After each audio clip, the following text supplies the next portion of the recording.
बिजली बढ़ी है। दूध 1 लीटर दूध 25 रुपए का था, आज 75 रुपए का। ये आपका हक है कि ये नीचे करें पेट्रोल और डीजल की कीमत, उससे सब कुछ नीचे आ जाएगा। लेकिन जगह टैक्स है, इसी तरह कर्जे लेते रहे, आखिर में ये मुल्क टूट जाएगा।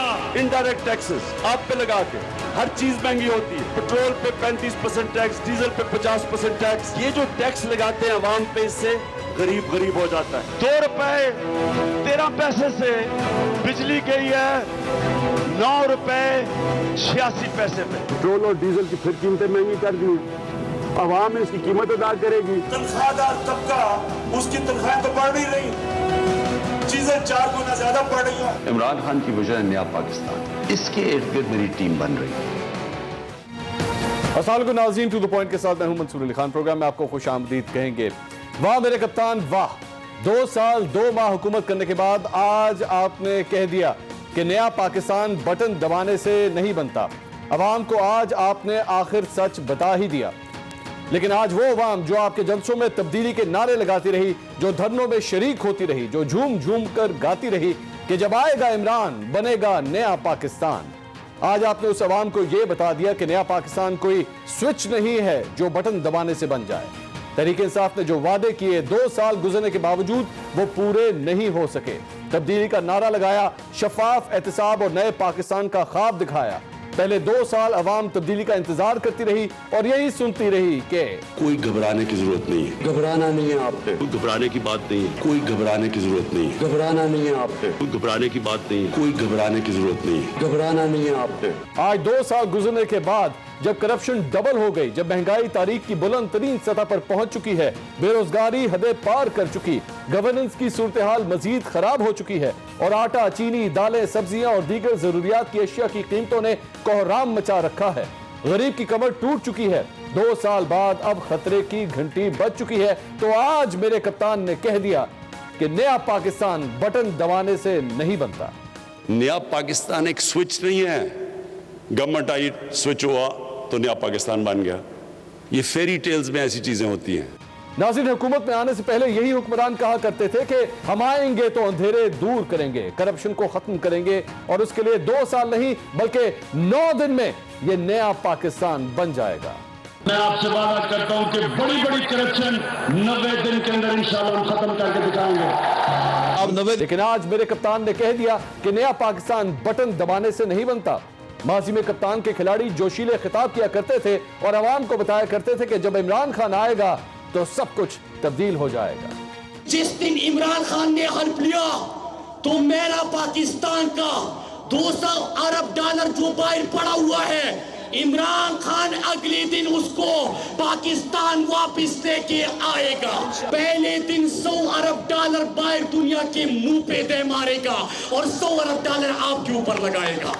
लेकिन आज मेरे कप्तान ने कह दिया कि नया पाकिस्तान बटन दबाने से नहीं बनता। आज हुकूमत के अपने अरकान हुकूमत की कारकर्दगी पर नाला हैं, हुकूमत की नाकामी का एतराफ कर रहे हैं, करप्शन डबल होने का एतराफ कर रहे हैं। ये अरकान कह रहे हैं कि 2 साल में नया पाकिस्तान कहीं नजर नहीं आया। जो सतह पर जो करप्शन है उसका आप सोच ही नहीं सकते। अगर पहले 500 रुपए में काम किसी का होता तो आप वो 5000 रुपया देता है तो काम करवाता है। इलाके के पटवारी का रेट डबल हो गया है पाकिस्तान तहरीक इंसाफ की हुकूमत में। इन अरकान को भी आज मेरे कप्तान ने कह दिया कि नया पाकिस्तान बटन दबाने से नहीं बनता। आज करप्शन डबल हो चुकी है और महंगाई तमाम रिकॉर्ड तोड़ चुकी है। जब हुकूमत करप्ट होती है तो अवाम को उसकी कीमत महंगाई की सूरत में अदा करनी पड़ती है। ये कोई और नहीं, माजी में खुद मेरे कप्तान कहा करते थे। अवाम हुकूमत की चोरी, इसकी करप्शन और इसकी नाहिली की कीमत अवाम महंगाई से दे रही है।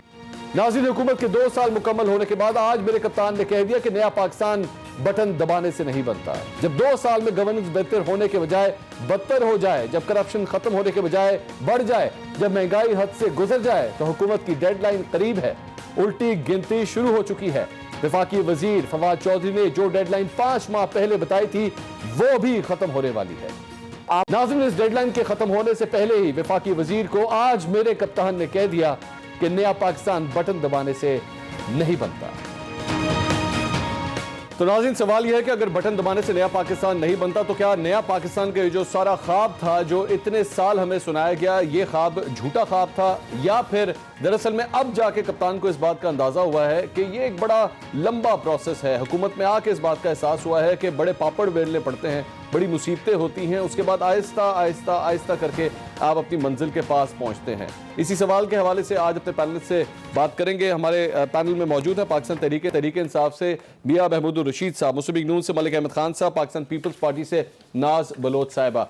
यह साहब, ये सारी गुफ्तगू आपने सुनी, आज कप्तान ने भी ये कहा सर गलत था, ये ख्वाब दिखाना गलत था नया पाकिस्तान का, क्योंकि तकरीबन अब आपका आधा टाइम कंप्लीट होने वाला है, लेकिन लगता है कि कप्तान भी अब इस बात का एहसास करें कि बटन दबाने से नहीं बनता नया पाकिस्तान। देखिए मंसूर, बात यह है कि ये ख्वाब दिखाना, इस पर तो कोई पाबंदी नहीं है।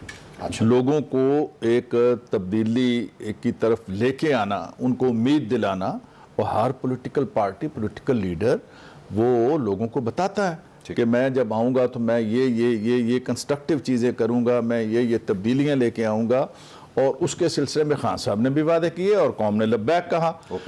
और हम मुसलसल इस पे जद्दोजहद कर रहे हैं कि अपने उस टारगेट को अचीव करें, और जो नया पाकिस्तान का वादा इमरान खान ने कौम से किया था उसके करीब तर हों। ठीक है, ये बात कि जब गवर्नमेंट में आए तो अंदाज़ा हुआ कि जो चीज़ें हम समझ रहे थे अपरेंटली मसाइल उससे कहीं ज़्यादा गंभीर हैं। अच्छा, और पेचीदगियाँ उससे कहीं ज़्यादा हैं, मुश्किलात उससे कहीं ज़्यादा हैं। मुल्क जो है हमारा वो डिफ़ॉल्ट होने के करीब है। इधर पंजाब की हालत थी, 65 अरब के जो चेक थे वो बाउंस हो चुके थे, और इन सारी सूरत हाल में जब इक़्तिदार संभाला, मैं समझता हूँ कि इमरान खान ने, वज़ीर आज़म ने बड़ी खुद एतमादी के साथ, बड़ी मेहनत के साथ आगे बढ़कर मुल्क को एक पेचीदा सूरत हाल से बाहर निकाला। अच्छा। वो एक पीरियड हम उससे निकल आए बाहर, और मैं समझता हूँ कि मैक्रो लेवल के ऊपर बहुत सी चीज़ें दुरुस्त हुई, और अगर मैं ये कहूँ कि हमने दुरुस्त सिमत के ऊपर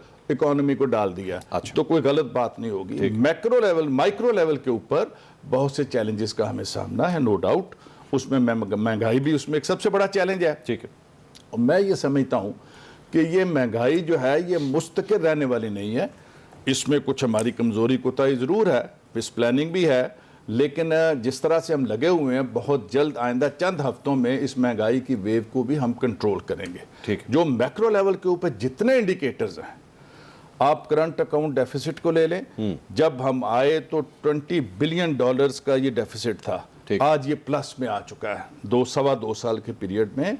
इट्स अ मिरेकल। ओके, हमारी एक्सपोर्ट जो है वो इन सारे हालात के बावजूद, कोविड के बावजूद 29% उसमें इजाफा हुआ, और तमाम जो इकोनॉमिस्ट हैं वो कह रहे हैं कि इस साल ये 28 बिलियन तक जाएगी, ये हिस्ट्री में सबसे ज़्यादा हो एक्सपोर्ट। अच्छा, इस वक्त आप टेक्सटाइल को देख लें, कंस्ट्रक्शन इंडस्ट्री को देख लें, सीमेंट को देख लें, हमारा 1 लाख टन का ये हर साल एनुअल ये इसकी सीमेंट की जो है वो डिमांड है। इस वक्त 2,40,000 टन जो है प्रोडक्शन है, और मजीद 1 लाख टन की है जो उसकी डिमांड है मार्केट के अंदर। ठीक, तो व्हाट इट मीन्स कि कंस्ट्रक्शन की तरफ लोग जा रहे हैं, टेक्सटाइल के पास 100% अपनी कैपेसिटी जो है उसको वो यूटिलाइज कर रहे हैं, और 20% सरप्लस ऑर्डर्स उनके पास हैं, और धड़ाधड़ एक्सपेंशन हो रही है। ओके, यह सब आपने एक बीच में बात कही कि हमें नहीं अंदाजा था कि इतने बड़े मसाइल हैं, हम जब हुकूमत में आए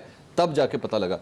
आपके ख्याल में अगर ना इस तरह की कमिटमेंट्स की जाती आने से पहले, इतनी ज़्यादा बड़ी की जाती, वो आपका बिल्कुल आप सही कह रहे हैं, सारी सियासी जमातें करती हैं, ये लोग भी करते हैं, पीपल्स पार्टी भी करती है, सारे करते हैं, लेकिन अगर इतनी ज़्यादा ना की जाती और रियलिस्टिक अप्रोच के करीब रहते, आज आपके लिए हालात आसान ना होते निस्बतन? नहीं, देखें हमारा लीडर जिसका नाम इमरान खान है, वो हमेशा बड़ा ख्वाब देखता है। अच्छा, वो एक बड़ा टारगेट मुकर्रर करता है, ठीक है, और उसके लिए फिर जद्दोजहद और मेहनत करता है। अच्छा, और मैं ये समझता हूँ कि जो बात आप कह रहे हैं वो होती तो मैं ज़ाती तौर पे ये समझता हूँ कि बहुत बेहतर होता। हाँ, कि लोगों को इतनी ज़्यादा हमने इतनी ज़्यादा उम्मीदें दिलाई, हाँ, और जो टाइम भी हमने दिया वो ये था कि 90 डेज के अंदर, 100 डेज के अंदर हम प्लान दे देंगे, और उसके बाद जनाब फटाफट सारी चीज़ें बदल जाएंगी। लेकिन जब प्रैक्टिकली आए तो ये पता चला कि दहाइयों से अच्छा, यहां सिस्टम कोलैप्स कर चुका है, ब्यूरोक्रेसी कोलैप्स कर चुकी है, अदारों में मेरिट और काम नाम की कोई चीज बाकी नहीं है। और धड़ाधड़ जो पिछली कई दिहाइयों से और यहाँ पर जो लोग भर्ती किए गए, जिस तरह से यहाँ काम हुए और जिस तरह से कोई अकाउंटेबिलिटी, चेक एंड बैलेंस का कोई सिस्टम नहीं है। ठीक है, तो मैं ये समझता हूं इन मुश्किल हालात के अंदर हमने अदारों को अपने पांव पर खड़ा करने की कोशिश की है और स्ट्रक्चरल चेंजेस की हैं, कॉस्मेटिक चेंजेस नहीं, कि इसको दुरुस्त और बुनियादी फैसले किए हैं जिससे मुश्किलात आई हैं, जिससे महंगाई आई है, जिसमें कुछ और मसाइल भी बड़े हैं। लेकिन हम पूरी तरह से पूरी उम्मीद है कि हमें ये टेन्योर अगर पूरा मिलेगा इंशाल्लाह, और एंड ऑफ द डे जब 2 साल बाद मैं और आप यहां पे बैठेंगे तो पाकिस्तान की इकोनॉमी टेक ऑफ करती हुई छू करके ऊपर आसमानों को छू रही होगी और हर पाकिस्तानी आसूदा हाल होगा। तो मलिक साहब आप लोग तो फिर ये पीडीएम की तहरीक शरीक तो बिला वजह आप खराब कर रहे हैं। वो कह रहे हैं कि अगर, अच्छा एक बड़ा इंपॉर्टेंट उन्होंने कहा, अगर हमें पूरा टेन्योर मिला तो इनका राइट नहीं है, जिस तरह आप लोगों का राइट था 5 साल पूरे करने का, तो इनका भी तो राइट होना चाहिए ना, पूरा करे टेन्योर। अच्छा मंसूर, हम 2020 में बैठे हैं और नॉर्मली ऐसे होता है कि आपकी जो प्रोजेक्शंस हैं वो आपको 2021, 2022, 2023 की कि आपकी जीडीपी कितनी होगी, वो आपकी शरह तरक्की कितनी होगी, आपकी लार्ज स्केल मैन्युफैक्चरिंग की शरह तरक्की क्या होगी, आपका इन्फ्लेशन इंडेक्स क्या होगा, आपके कमिंग वीक्स में सीपीआईज क्या होंगे, आफ्टर 6 मंथ्स क्या होंगे। तो ये जो शू करती हुई रॉकेट नमा इकॉनमी है, ये 5 साल के बाद ज़्यादा से ज़्यादा 1.8 पे जाती है। और अगर वो फिगर्स जो गवर्नमेंट सजेस्ट कर रही है, जिसको दुनिया नहीं मान रही, वो भी मान लिए जाएं तो वो 2.3 है। और अगर आईएमएफ के और इनके दोनों के फिगर 2.3 के मान भी लें तो ये 5.8 और 6.3 से पीछे धकेल के लाए हैं। हाँ। अच्छा, फिर ट्रेड, ये जो करंट अकाउंट डिफिसिट है, आपके नाजरीन के लिए, आप तो जानते हैं, होता ही है कि आपका इंपोर्ट बिल और एक्सपोर्ट बिल के अंदर जहाँ पे डिस्पैरिटी है कि कितना फ़र्क है, आपने इंपोर्ट कितना किया, उसका बिल क्या है, और एक्सपोर्ट किया 2000। और ये बात मैंने इनसे कही, पूरी पीटीआई गवर्नमेंट से, मैंने इनके फाइनेंस मिनिस्टर से, इनके जो हैं एनर्जी मिनिस्टर, मैंने कहा मेरी एक दिली ख्वाहिश है कि आप एक पार्लिमानी कमीशन तश्कील दें। मैंने पंजाब असम्बली पे भी ये कहा, फ्लोर पे कहा, और ये आप बताएं कि जो आपका कंपोनेंट है, जो इंपोर्ट किया, जो सिर्फ बिजली के मंसूबों का कंपोनेंट था, उसकी आप एक वैल्यू बाहर निकालें, चाइनीज़ कंपोनेंट सीपैक की वैल्यू बाहर निकालें, और फिर जो इकोनॉमी 5.8 पे विद दिस ट्रेड डिफिसिट आपके साथ खड़ी थी, उसकी रिफ्लेक्शन आज 1.3 कोविड से प्रायर टू कोविड तो फरवरी की बात है। तो हम जो इनसे पूछ रहे हैं वो 1.3 प्रायर टू कोविड की बात पूछ रहे हैं। मनफी ग्रोथ पाकिस्तान की तारीख में पहली बार,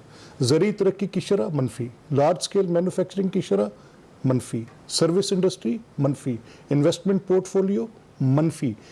अब मैं कोई इकोनॉमिस्ट नहीं हूँ, मैं तो एक पॉलिटिकल इकोनॉमिक इंसाइट की बुनियाद पर आपसे बात कर रहा हूँ। ये ना महंगाई पर काबू पा सकेंगे। आज मसला क्या है, दिक्कत कहाँ पर है? आज जो मतवसत तबके का मालिक आदमी है, जो मिडिल क्लास मेरे जैसा, वो भी टूटा हुआ है।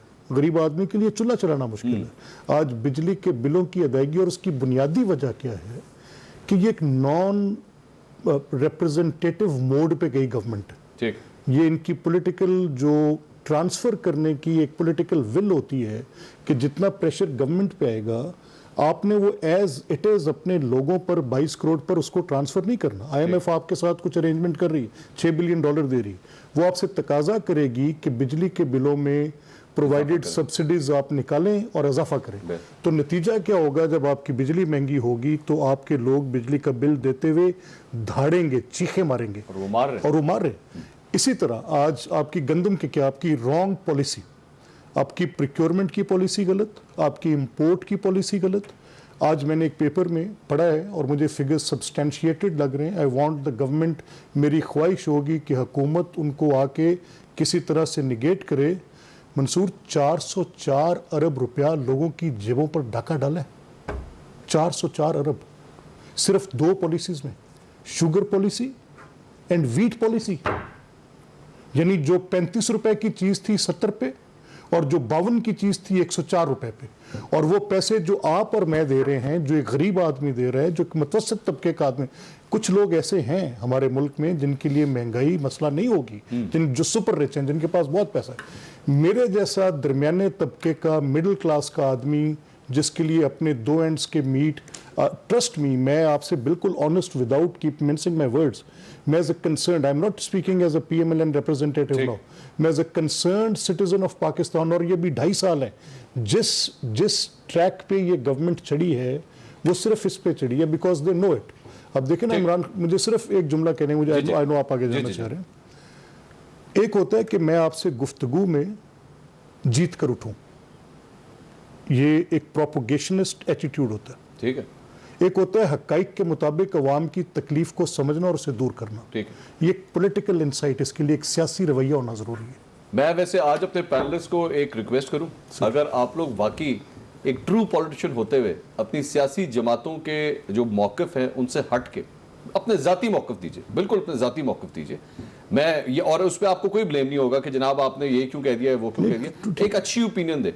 मैं अभी मुझे मियाँ साहब की बात बड़ी अच्छी लगी, उन्होंने कहा कि मेरी ज़ाती राय है कि अगर हम ये इतने ज़्यादा बुलंदोबांग दावे ना करते तो वाकई हमारे लिए फेस करना आसान होता है, एंड ही इज राइट, ठीक है। मैं बिकॉज एक एक्सपीरियंस पॉलिटिशियन है ना, उनको आइडिया है कि कल को मैंने हल्के में जाना है, अपने वोटर से बात करनी है, तो आज आई एम प्रीटी श्योर कि जब जाते होंगे अपने हल्के के अंदर तो लोग इनसे सवाल करते होंगे कि जनाब महंगाई देखें हमसे क्या हाल कर दिया। ये तो मैं रियलिस्टिक, मैं सॉरी नाज बलोच साहिबा, मैं आपसे भी जो अगला सवाल करना चाहता हूं वो पीपल्स पार्टी के रहनुमा के तौर पे काइंडली जवाब दीजिएगा, और आपसे बड़ा रेलेवेंट है ये सवाल, वो इसलिए क्योंकि आप एक जमाने में तहरीक इंसाफ में भी हुआ करती थी। ये जो नए पाकिस्तान का कॉन्सेप्ट है ये उस वक्त भी मौजूद था जब आप इस पार्टी में होती थी, आज आप पीपल्स पार्टी में हैं, और आज इमरान खान साहब ने ये फरमाया कि जनाब ये बटन दबाने से नया पाकिस्तान नहीं बनता।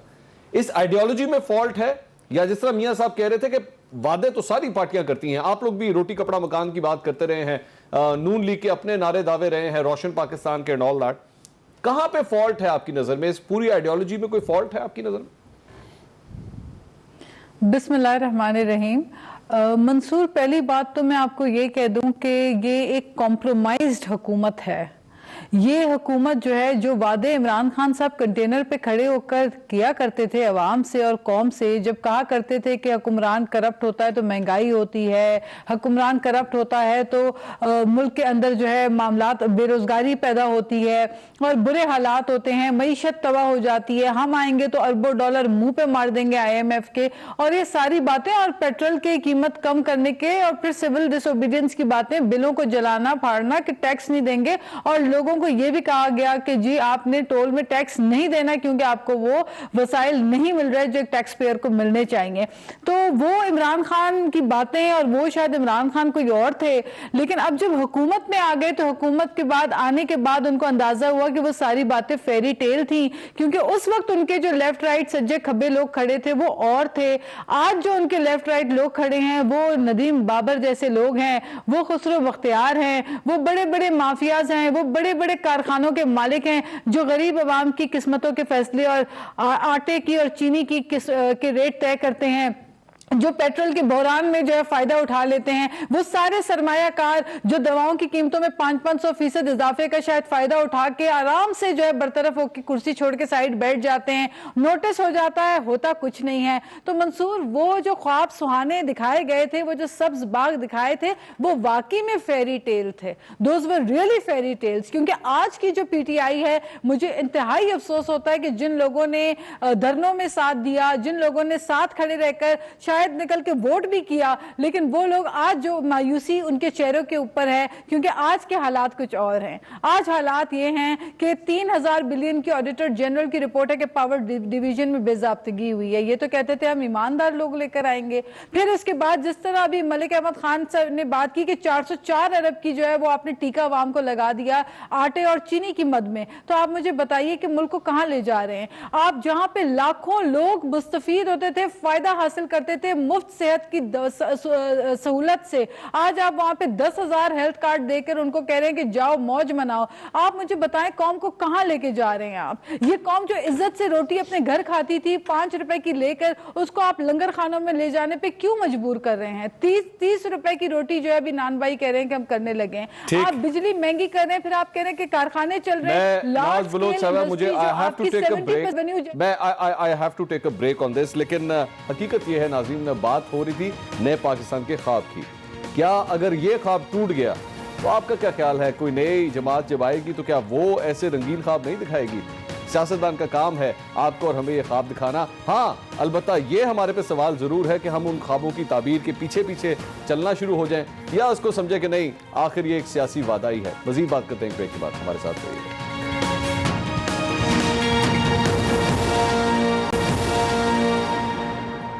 नाज़रीन, welcome back after the break. इस ब्रेक के अंदर बड़ी अच्छी एकेडमिक गुफ्तगू हो रही थी, वो अभी हम आपके साथ भी शेयर करते हैं। और मियां महमूद रशीद साहब बड़ा अच्छा पर्सपेक्टिव दे रहे थे सारे मामले के हवाले से। नाज बलोच साहब, एक्चुअली आप बात कर रही थी, मुझे ब्रेक पे जाना पड़ा। You want to say something else या मैं आगे मूव ऑन कर जाऊं? जी, मैं सिर्फ यही कहना चाह रही हूँ कि ऐसे में अगर वजीर आजम साहब आके कह दें कि जेब कतरे और चोर आके उनको कहें, जिनके दौर में फिर भी चीनी 50 रुपए की थी, जो छोड़ के जब गए आपको पीपल्स पार्टी के दौर में तो 2 रुपए फी यूनिट थी, बिजली के यूनिट थे, आज 36 रुपए पे पहुंच गए। और दवाओं का आप उठा के दवाओं की कीमतों का देखें, आप हॉस्पिटल्स के हालात जाके देखें, लोग अफोर्डेबिलिटी नहीं है लोगों की। माँ बाप जो है, जो पेंशनर्स हैं, क्योंकि पेंशन में तो इजाफा हुआ नहीं, लोग अपने बच्चों की शक्लें देख रहे हैं क्योंकि लोग तो बेरोजगार हो गए। 1.5 करोड़ लोगों को 2 साल के अंदर इस हुकूमत की वजह से बेरोजगारी का सामना करना पड़ा। फिर पूरा मलबा, फिर जीडीपी देखें, इस मुल्क में जंगें लड़ी, बड़े बड़े सैलाब आए, बुरे बुरे हालात आए, लेकिन जीडीपी माइनस में कभी नहीं गई। तो आप मुझे बताएं कि आवे का आवा बिगड़ा हुआ है, अगर फिर उसके ऊपर ये कहें कि जी कोई बटन से नहीं हुकूमत बनती और बेहतरी आती, तो फिर ऐसे वादे क्यों किए थे इन्होंने? ठीक, बिल्कुल ठीक है। मैं नाज़रीन ये कम से कम वही रहने देते, वो ही रहने। नाज बलोच साहबा की आपने जो गुफ्तगू सुनी है। नाज़रीन, आज हमने अपनी टीम्स को लाहौर के मुख्तलिफ जगहों पे भेजा, जिसमें गालिब मार्केट, मक्का कॉलोनी के सहूलत और सस्ता बाजार हैं। अच्छा, ये सहूलत और सस्ता बाजार जो है ये पंजाब हुकूमत की जानिब से कायम किए गए हैं कि यहाँ पे आपको ज़रूरी अशिया जो रोज़मर्रा की खाने पीने की अशिया हैं, ये आपको कंट्रोल रेट के ऊपर, गवर्नमेंट रेट के ऊपर मिले। यहाँ पे हुकूमत के हवाले से अब लोगों का क्या पर्सपेक्टिव था जब उनको ये सारी चीज़ें सस्ते रेट पे मिल रही थी? अनम हनीफ हमारी एक सीनियर मेंबर हैं टीम की, वो गई थी और उन्होंने बात की है चंद लोगों से। आइए देखते हैं। चीज़ें काफ़ी सस्ती थी, अब बहुत महंगी हो गई हैं। हर कोई अफोर्ड नहीं कर सकता, सो एटलीस्ट जो चीज़ें जो डेली बेसिस की हैं वो थोड़ी सी सस्ती की जाए। यहाँ का सुकून सुख सब कुछ ख़त्म कर देता है इमरान खान ने।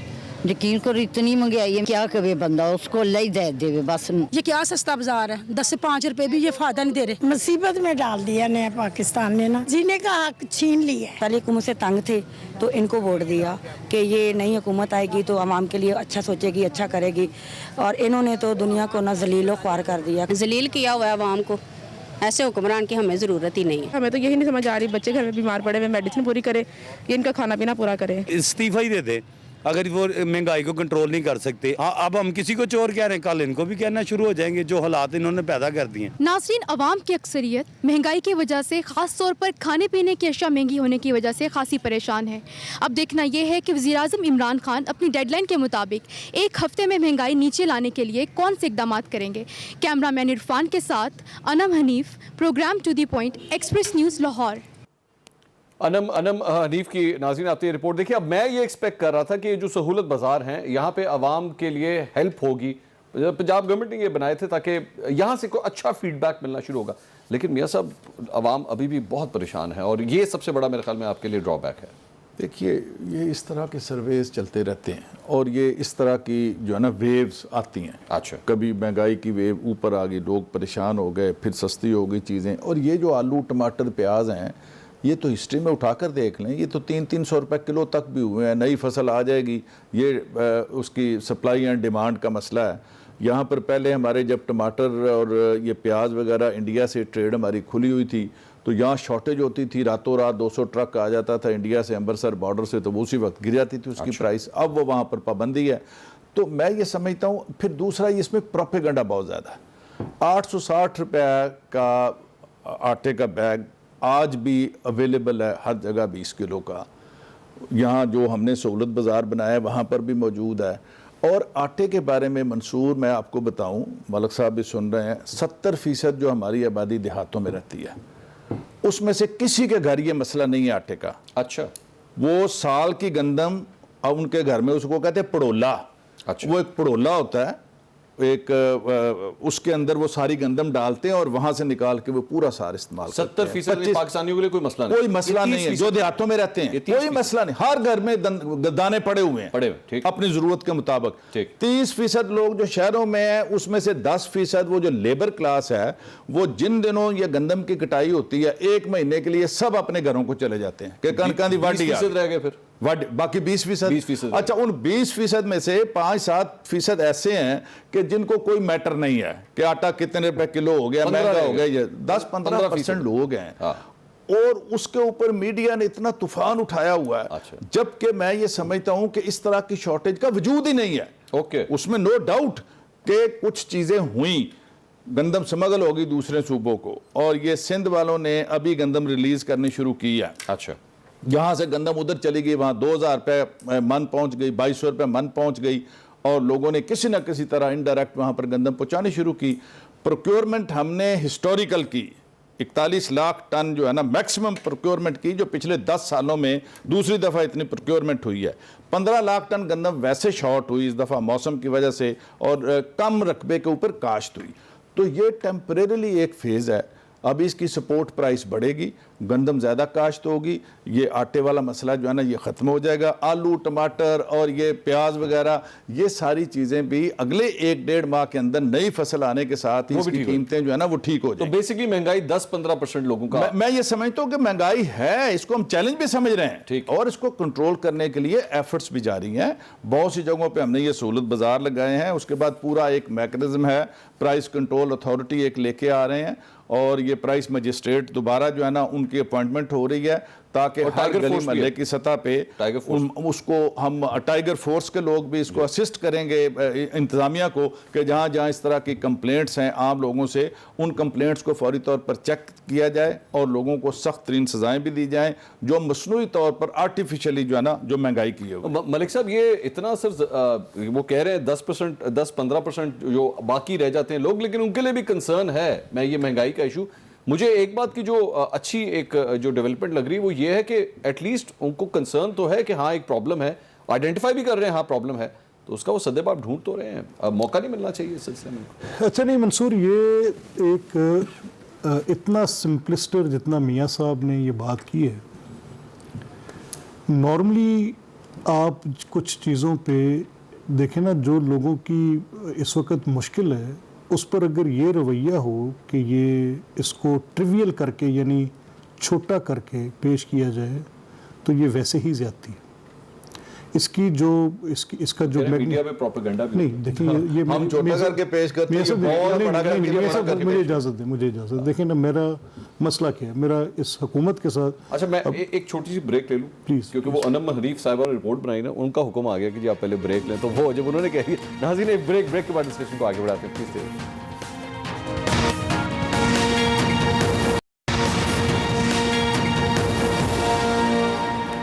Welcome back after the break. Malik Ahmad Khan साहब, बात हो रही थी 10-15% लोग हैं जिनको असल में महंगाई से मसला है और वो भी ठीक हो जाएगा मियाँ साहब। अच्छा नहीं, मुझे दिक्कत ये होगी कि मियाँ साहब with all whatever political differences we have, मुझे इनका एक ज़ाती हैसियत में बड़ा एहतराम है। तो अगर ये कोई और PTI के साथ बैठे होते ना और ये बात करते, तो I swear to God I would have taken to the task. मसला ये है कि ये एक थोड़ी सी तो लड़ाई लड़ लेना, वो मैं सुन लेना, मैं सुन ले।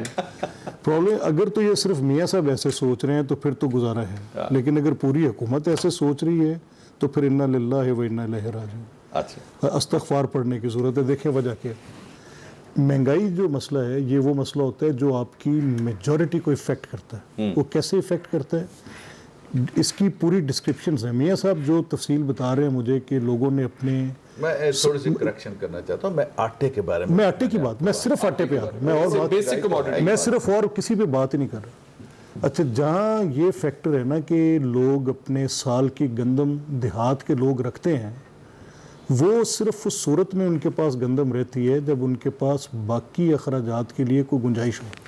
अच्छा, और अगर वो अपनी गंदम बेच के वो अखराजात पूरे कर रहे हो तो ये भी तुक और मंतक बिल्कुल समझ से बालातर हो जाती है। और दूसरी जो बड़ी बात है वो ये है कि गवर्नमेंट की एक प्रोक्योरमेंट के साथ कुछ मुतलका मामलात होते हैं।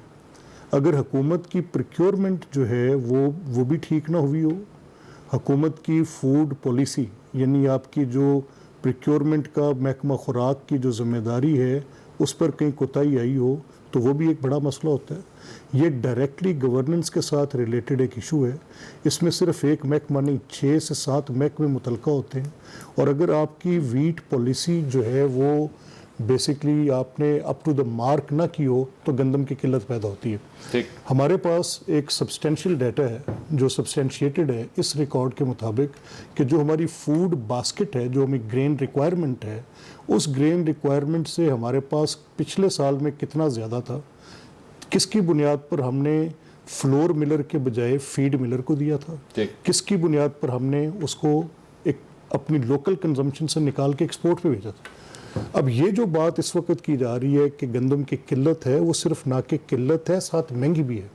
किसान से आप गंदम ले लेते हैं, किल्लत है तो महंगी है ना, इसीलिए तो हम कह रहे हैं ना, किसान से आप गंदम ले लेते हैं, वो उससे ले लेते हैं अब 1400 जो आपकी सपोर्ट प्राइस है। अब चौधरी परवेज इलाही को कोई मफूकुल अपना वो कोई कम अकल इंसान है, वो जो 2000 रुपए की गंदम का तकाजा कर रहे हैं वो इस पूरी गवर्नमेंट से फिर भी थोड़ी बहुत ज़्यादा सूझबूझ रखते हैं। ठीक, उन्होंने जो इनसे ये कहा कि 2000 उसकी सपोर्ट प्राइस मुकर्रर करें क्योंकि इनकी वीट पॉलिसी नाकाम है, जिसके नतीजे पे अवामुन नास पर बहसियत मजमुई गंदम का जो इस वक्त फैक्टर है ना, उस दिन जो मियाँ साहब ने फिगर दिया था मंसूर, वो बिल्कुल एक एक्यूरेट फिगर था उनका। अच्छा, उसमें देखें ना वो क्या कह रहे हैं कि अगर एक घराने के 6 अफराद हैं और अगर आपके पास 20 रुपए की या 15 रुपए की रोटी है तो 6 अफराद अगर दिन में 3 वक्त 2 रोटियां खाएं तो 20,000 रुपए की रोटियां हैं। ठीक, 18,000 मियाँ साहब को अलफ बे का नहीं पता, कमाल करते हैं, देखो खुदा का खौफ। यानी 20 रुपए की रोटी, ओ खुदा का खौफ। और कितने की है बताएं? 8 रुपए की रोटी है। नहीं वो आप मेरी सुनो ना बात, 6 के साथ ज़रब दे दें, मेरी बात सुनो यार, खुदा का खौफ। एक मिनट ठहरे तो सही मियाँ साहब ने कभी रोटी खरीदी? मियाँ साहब एक सेकंड ठहरे, मुझे एक सेकंड ठहरे, जिस तरह बिलावल साहब एक मिनट ठहरे ना सर, अगर 8 रुपए की, अगर एक मिनट ठहरे ना, एक मिनट ठहरे, अगर 8 रुपए की रोटी मुझे मियाँ साहब आज चल के अपने किसी कैपिटल, ये लाहौर ये 7 होटल, आई बेट यू, आइए चले मेरे साथ, आप मंसूर आप मेरे साथ निकलेंगे, अभी निकलें आप अभी अनम 8 रुपए की रोटी, अगर 8 रुपए की, अगर 8 रुपए, सर कमाल कर रहे हैं मियां साहब, की रोटी ये कह रहे हैं इस जगह पर 15 रुपए की रोटी, और वो मैंने 15 रुपए कही है, मैं कैमरा भेजे, ये कमाल करते हैं। रोटी कितने की? 8 रुपए की मिल जाती है, वो कह रहे मिल जाती नाम की बात करें यार, झूठ नाम के खुदा का खौफ करें, जो कुछ समझ ले। नवाज शरीफ ने कहा 20 रुपए की रोटी, उसे क्या पता कितने की रोटी है? नहीं 8 रुपए की, मेरी बात 8 रुपए की रोटी पूरे पाकिस्तान में, एक सेकंड शहर में है, एक सेकंड, और छोटी जगह में 5 की भी मिल रही है। एक सेकंड ठहरे मंसूर, ये 10 रुपए की मेरी बात सुनिए ठहरे, एक सेकंड, मैं आप दोनों को एक बात बता दूं, मेरी सिंपल एक सिर्फ बात सुन ले। मैं 8 रुपए दी खादी। अच्छा सुने, मैं रोज आंदियां ने। अच्छा सुन तो ले, अच्छा सुन तो ले, अच्छा मिल गई, मैं आप दोनों के साथ एक चीज शेयर करता हूं क्योंकि मेरे ख्याल में आप दोनों ठीक कह रहे हैं। मैं आपको बताता हूं किस तरह। नाज़रीन, ये दोनों किस तरह ठीक कह रहे हैं। 8 रुपए की रोटी, 20 रुपए की रोटी, बल्कि मैं आपको ये बताऊं कि पाकिस्तान में एक जगह पे 30 रुपए की रोटी भी है। वो किस तरह, ये बात दोनों सही कह रहे हैं, किस तरह ये बताता हूं एक ब्रेक के बाद हमारे साथ। नाज़रीन, welcome back after the break. रोटी के रेट के ऊपर बात हो रही थी कि 8 रुपए की रोटी है, 10 रुपए की रोटी है या 20 रुपए की रोटी है, जिस तरह बात हुई थी। मैं थोड़ा सा इसमें आपको एक्सप्लेन कर दूं क्योंकि मेरा थोड़ा सा ताल्लुक कोयटा से भी है। कोयटा के अंदर 25 से 30 रुपए की रोटी आपको मिलती है, यह हकीकत है। और लाहौर में कुछ जगहों पे 8 रुपए की भी मिलती है, कुछ जगहों पे 10 रुपए की भी मिलती है। रोटी के साइज का फर्क होता है, इलाके का फर्क होता है। पेशावर में भी रोटी कुछ मुख्तलिफ किस्म की मिलती है। कोयटा में लिटरली रोटी अगर आप स्क्रीन पे, इतनी बड़ी रोटी भी आपको मिलती है जो 4 लोग एक वक्त में खाते हैं। मतलब इतना उसका साइज बड़ा होता है तो उसका रेट भी ज्यादा होता है। नाज बलोच साहबा, कराची में क्या रेट है रोटी का, जरा इसका भी बता दीजिए क्योंकि वहां पे तो आपके अंडर आती है ना सारी चीजें। देखिए मंसूर, पहले तो मैं ये बता दूं कि अभी बात हो रही थी कि 70% लोग जो है उनको तो गंदम के शॉर्टेज का असर ही नहीं हुआ, क्योंकि अभी मियां महमूद रशीद साहब बता रहे थे कि 70% लोग तो वो हैं जिनके घरों में पूरे साल का गंदम स्टोर किया हुआ है। फिर उन्होंने 10% मजीद बताया कि और भी 10% लोग जो है वो उनको भी तंगी नहीं है, तो 20% का उन्होंने जिक्र किया। तो 20% के लिए इन्होंने तकरीबन 30 लाख टन गंदम जो है वो इंपोर्ट कराई है। तो एक तो ये अपनी वजारत की जो स्टेटमेंट्स हैं और जो फिर वजीरों की तरफ से ट्वीट किए जा रहे हैं और जो सेलिब्रेट किया जा रहा है कि जी कंटेनर आ चुका है और हम इंपोर्ट करें। देखें, आप याद करें जब पीपल्स पार्टी ने इनहेरिट की थी परवेज मुशर्रफ से गवर्नमेंट, तो उस वक्त भी यही हालात थे जो आज के हालात हैं।